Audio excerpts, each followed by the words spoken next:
Middle east में America ने Iran पर बड़ा हमला करने का ऐलान किया था, जिसके तहत अमेरिका की तरफ से कहा गया था कि यह हमला 28 फरवरी को हुए हमले से भी घातक होगा। लेकिन इस हमले को अमेरिकी राष्ट्रपति डोनाल्ड ट्रंप ने एक बार फिर टाल दिया, जिसका ऐलान भी उन्होंने खुद ही कर दिया है। अमेरिकी राष्ट्रपति डोनाल्ड ट्रंप ने बताया है कि अमेरिका ने ईरान पर होने वाला बड़ा सैन्य हमला फिलहाल टाल दिया है। बताया जा रहा है कि कतर, सऊदी अरब और यूएई की नेताओं की अपील के बाद ये फैसला लिया गया है।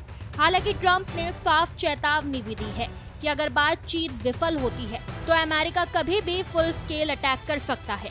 लेकिन सबसे बड़ा सवाल ये है कि क्या मिडल ईस्ट में टल गया है बड़ा युद्ध या फिर कुछ दिनों के लिए रुका है संकट। डोनाल्ड ट्रंप ने अपने बयान में कहा कि कतर के अमीर शेख तमीम बिन हमद अल थानी, सऊदी अरब के क्राउन प्रिंस मोहम्मद बिन सलमान और यूएई के राष्ट्रपति मोहम्मद बिन जायद अल नहयान ने उनसे ईरान पर हमला टालने की अपील की थी। ट्रंप के मुताबिक इन देशों का मानना है कि फिलहाल ईरान के साथ गंभीर बातचीत चल रही है और समझौते की संभावना बन रही है। इसी वजह से अमेरिका ने प्रस्तावित सैन्य कार्रवाई को कुछ दिनों के लिए रोक दिया। ट्रंप ने कहा कि अमेरिका किसी भी कीमत पर ईरान को परमाणु हथियार हासिल नहीं करने देगा। उन्होंने साफ कहा कि अगर बातचीत नाकाम हुई तो अमेरिका बड़े सैन्य हमले से पीछे नहीं हटेगा। ट्रंप ने ये भी बताया कि अमेरिकी रक्षा मंत्री, जॉइंट चीफ ऑफ स्टाफ और सेना को पूरी तैयारी बनाए रखने के निर्देश दिए गए हैं।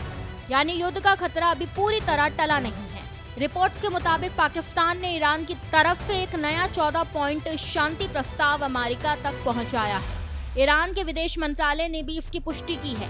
बताया जा रहा है कि ईरान ने अपने प्रस्ताव में तेल निर्यात पर लगे प्रतिबंध हटाने, युद्ध में हुए नुकसान का मुआवजा और भविष्य में हमले न करने की गारंटी जैसी मांगे रखी है। हालांकि सबसे बड़ा विवाद अभी भी परमाणु कार्यक्रम को लेकर बना हुआ है।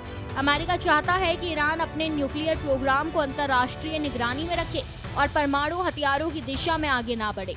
वहीं ईरान साफ कर चुका है कि वह यूरेनियम संवर्धन यानी यूरेनियम एनरिचमेंट के अपने अधिकार से पीछे नहीं हटेगा।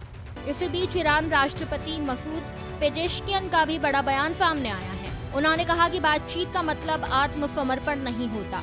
ईरानी राष्ट्रपति ने सोशल मीडिया पोस्ट में लिखा कि ईरान सम्मान और ताकत के साथ बातचीत करेगा, लेकिन अपने लोगों के अधिकार और देश की संप्रभुता से कोई समझौता नहीं करेगा। फिलहाल पूरी दुनिया की नजर अमेरिका और ईरान के बीच जारी इस बातचीत पर टिकी हुई है। अगर दोनों देशों के बीच समझौता हो जाता है तो मिडल ईस्ट में बढ़ता तनाव कम हो सकता है, लेकिन अगर बातचीत विफल हुई तो हालात और ज्यादा विस्फोटक हो सकते हैं। इस खबर में बस इतना ही। ऐसी ही तमाम खबरों को जानने के लिए देखते रहिए भारत एक्सप्रेस डिजिटल।